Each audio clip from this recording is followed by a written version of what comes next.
decade that should be a century. A century free from fear.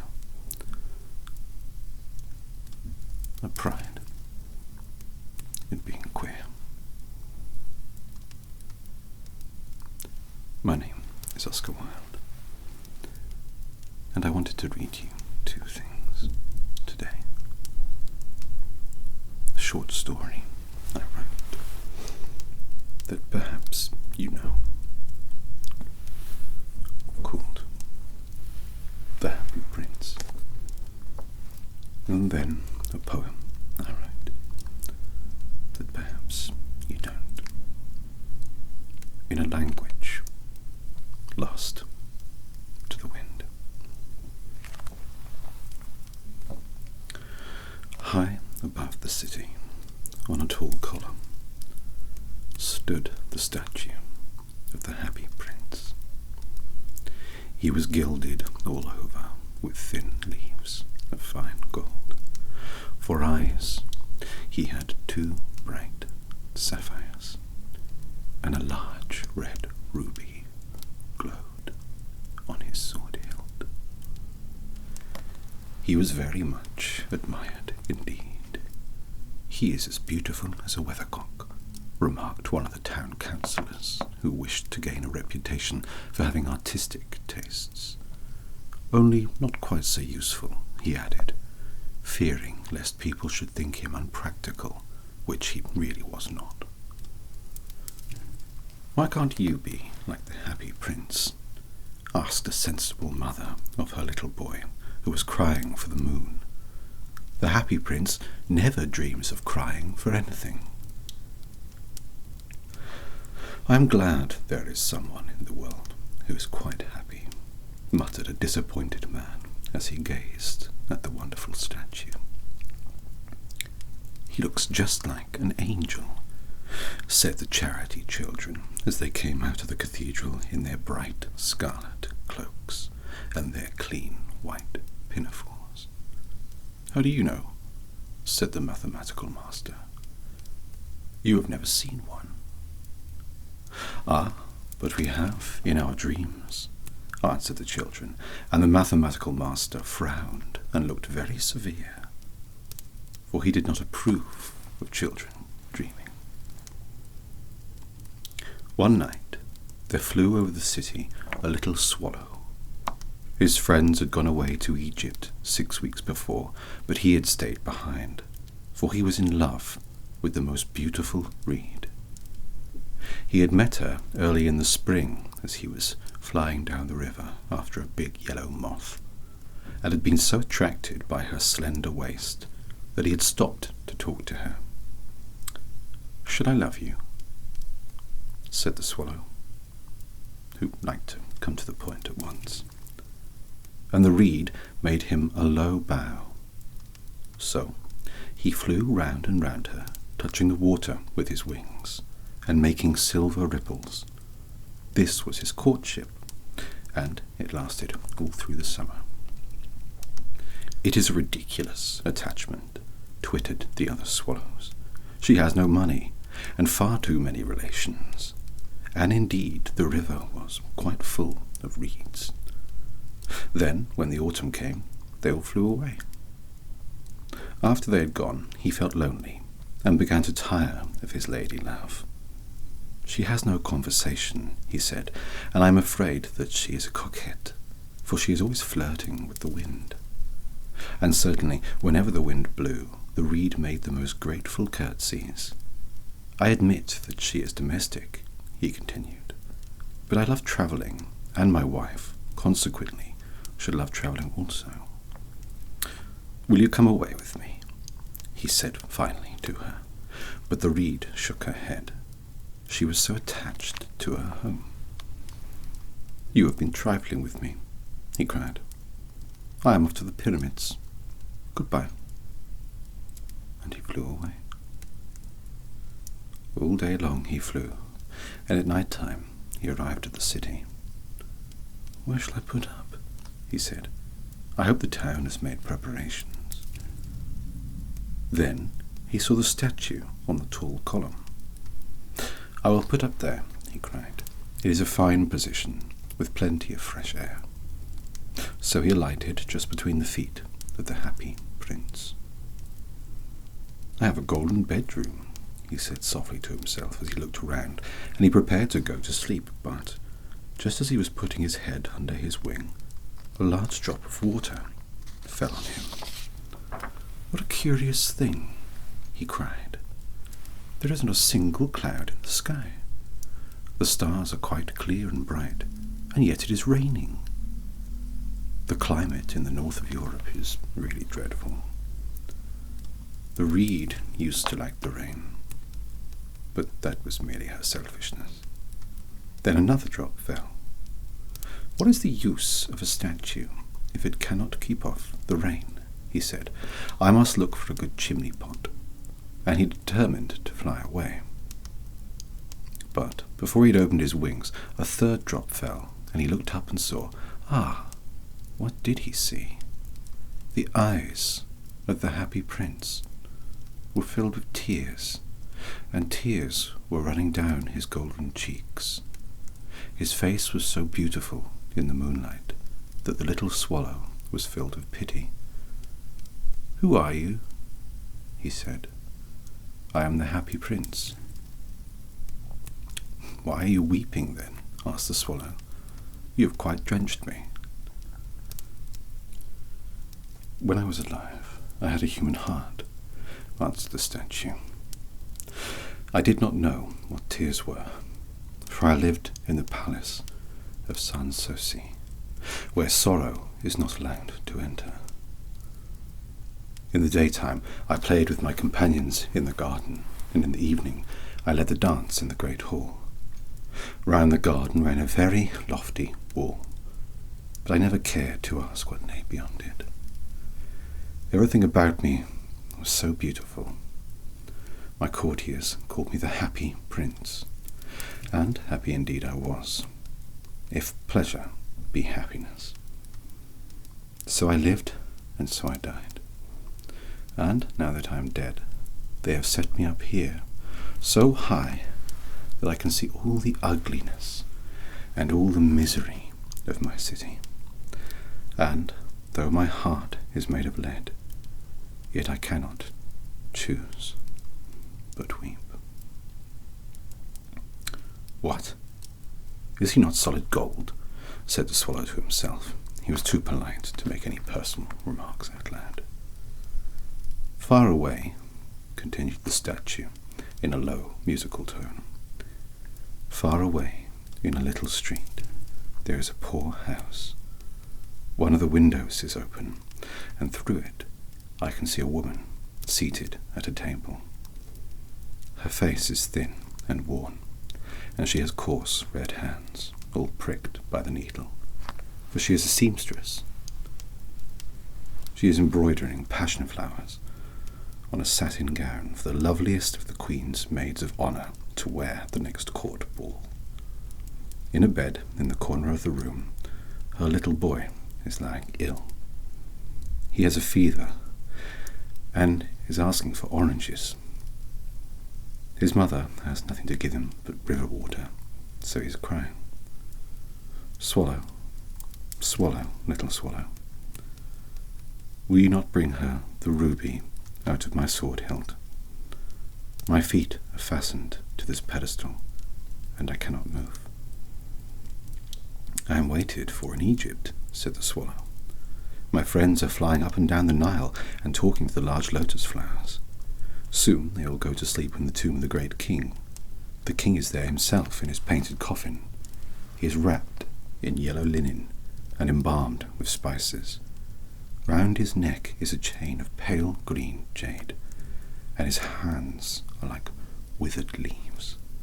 Swallow, swallow, little swallow," said the prince, "will you not stay with me for one night and be my messenger?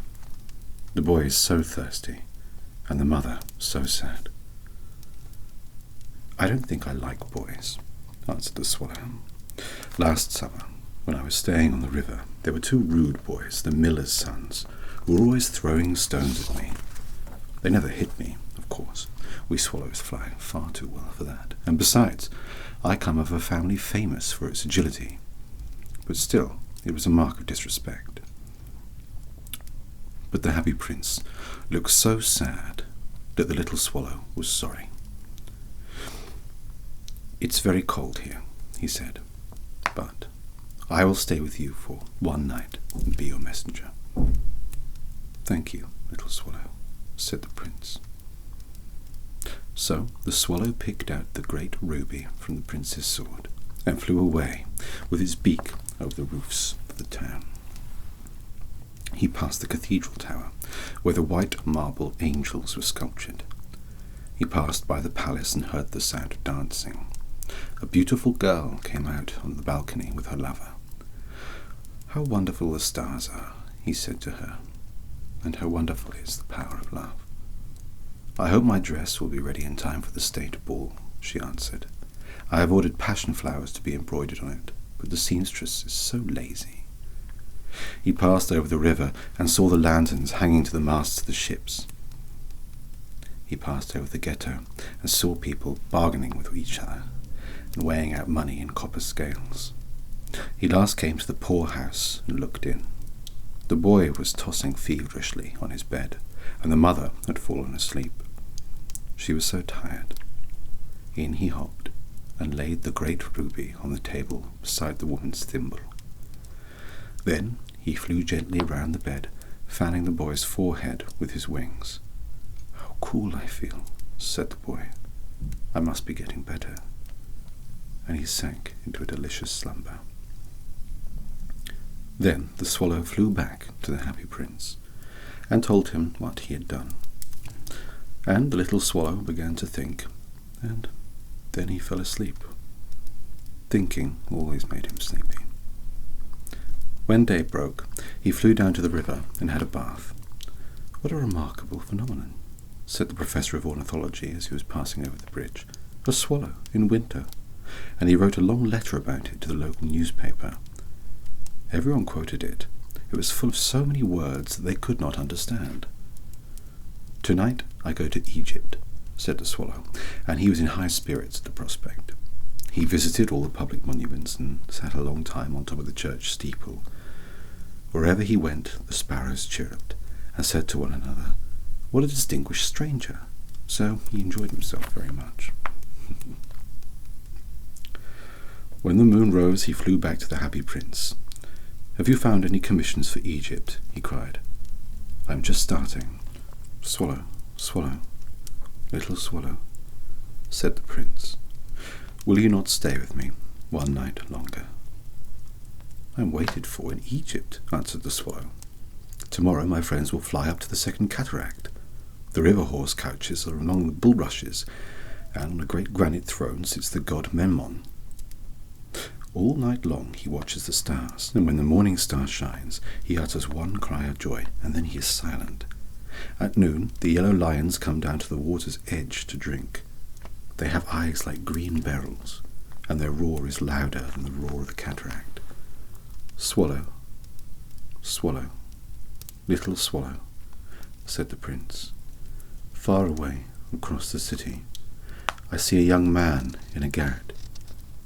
He is leaning over a desk covered with papers, and in a tumbler by his side there is a bunch of withered violets. His hair is brown and crisp, and his lips are red as a pomegranate, and he has large and dreamy eyes. He is trying to finish a play for the director of the theatre, but he is too cold to write any more. There is no fire in the grate, and hunger has made him faint. I will wait with you one night longer, said the swallow, who really had a good heart. Shall I take him another ruby? Alas, I have no ruby now, said the prince. My eyes are all that I have left. They are made of rare sapphires, which were brought out of India 1,000 years ago. Pluck out one of them and take it to him. He will sell it to the jeweller and buy food and firewood and finish his play. Dear prince, said the swallow, I cannot do that, as he began to weep. Swallow, swallow, little swallow," said the prince. "Do as I command you." So the swallow plucked out the prince's eye and flew away to the student's garret. It was easy enough to get in, as there was a hole in the roof. Through this he darted and came into the room. The young man had his head buried in his hands, so he did not hear the flutter of the bird's wings, and when he looked up, he found the beautiful sapphire lying on the withered violets. "I am beginning to be appreciated," he cried. "This is from some great admirer. Now I can finish my play." He looked quite happy. The next day, the swallow flew down to the harbour. He sat on the mast of a large vessel and watched the sailors hauling big chests out of old ropes. "Heave ahoy!" they shouted as each chest came up. "I'm going to Egypt!" cried the swallow, but nobody minded. And when the moon rose, he flew back to the happy prince. "I am come to bid you goodbye," he cried. "Swallow, swallow." "Little swallow," said the prince, "will you not stay with me one night longer?" "It is winter," answered the swallow, "and the chill snow will soon be here. In Egypt the sun is warm on the green palm trees, and the crocodiles lie in the mud and look lazily about them. My companions are building a nest in the temple of Baalbek, and the pink and white doves are watching them and cooing to each other. Dear prince, I must leave you, but I will never forget you. And next spring I will bring you back 2 beautiful jewels in place of those you have given away. The ruby shall be redder than a rose, and the sapphire shall be as blue as the great sea." "In the square below," said the happy prince, "there stands a little match girl. She has let her matches fall in the gutter, and they are all spoiled. Her father will beat her if she does not bring home more money, and she is crying. She has no shoes or stockings, and her little head is bare.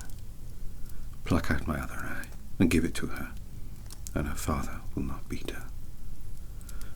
"I will stay with you one night longer," said the swallow, "but I cannot pluck out your eye. You would be quite blind then." "Swallow, swallow, little swallow," said the prince. "Do as I command you." So he plucked out the prince's other eye and darted down with it. He swooped past the match girl and slipped the jewel into the palm of her hand. "What a lovely bit of glass," cried the little girl, and she ran home, laughing. Then the swallow came back to the prince.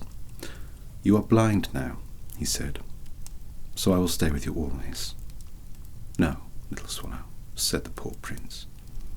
"You must go away to Egypt."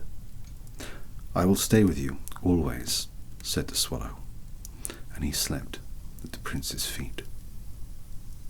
All the next day he sat on the prince's shoulder and told him stories of what he had seen in strange lands.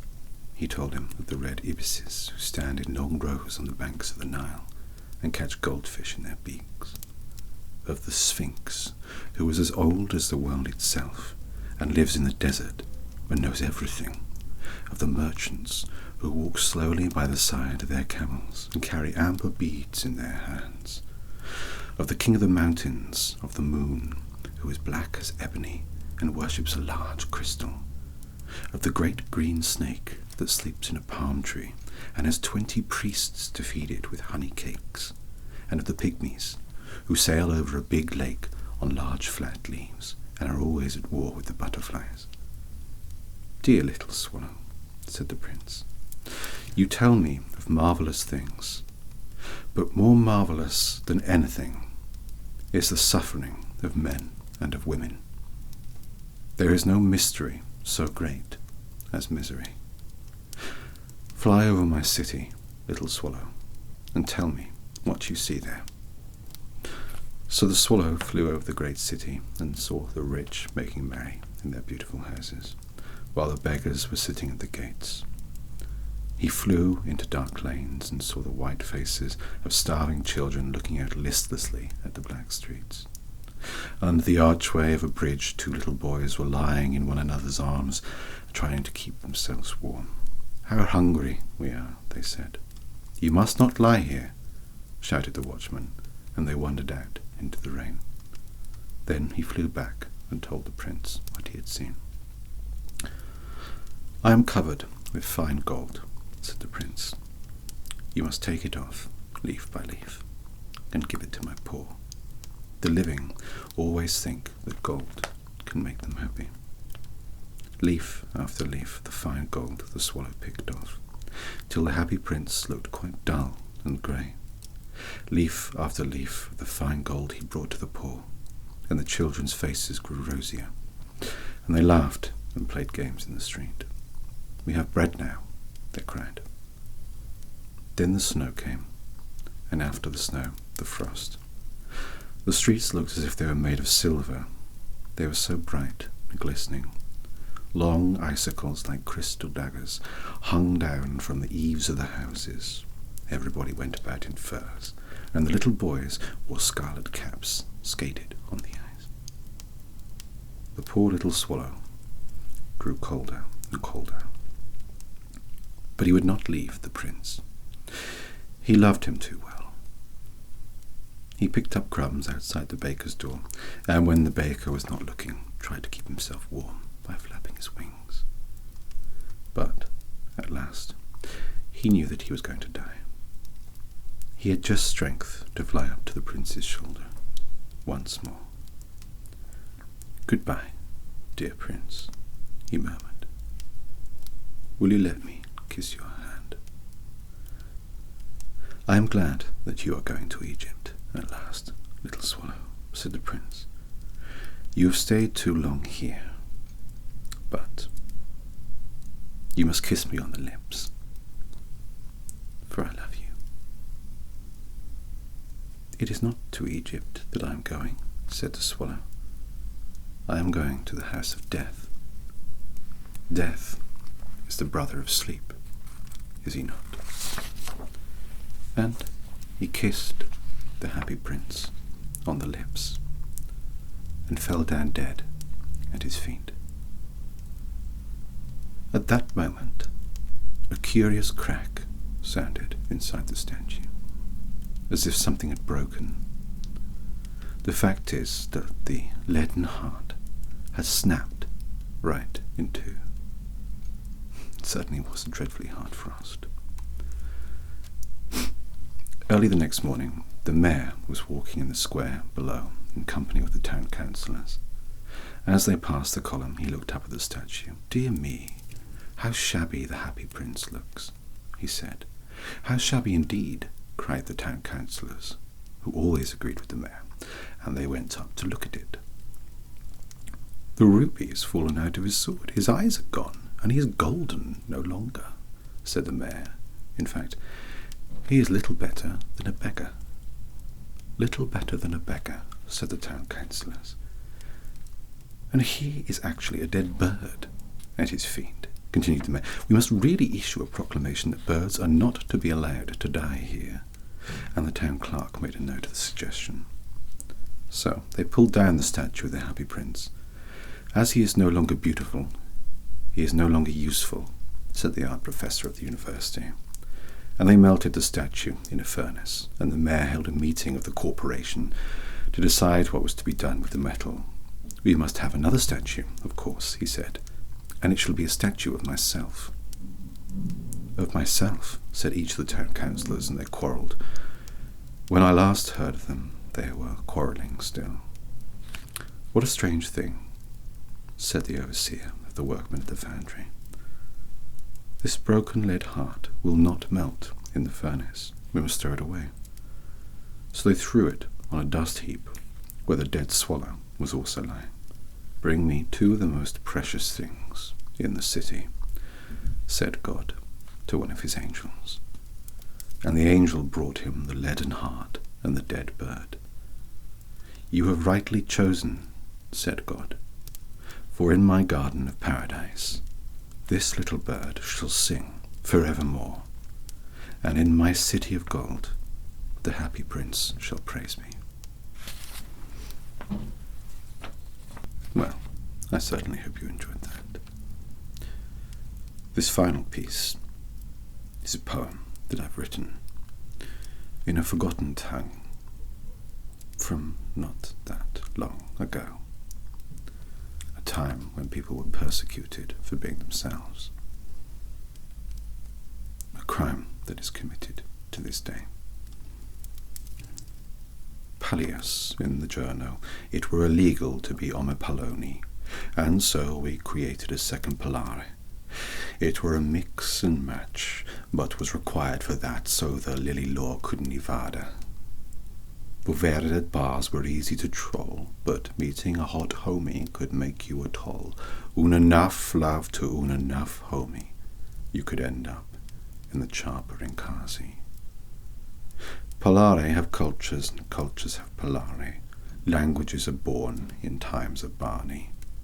A fancy to be aunt, nailed a fancy to be understood, a fancy to be who you fancy to be.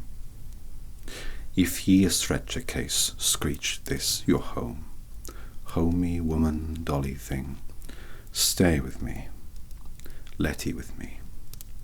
Nishta beauty, you are free. Be proud.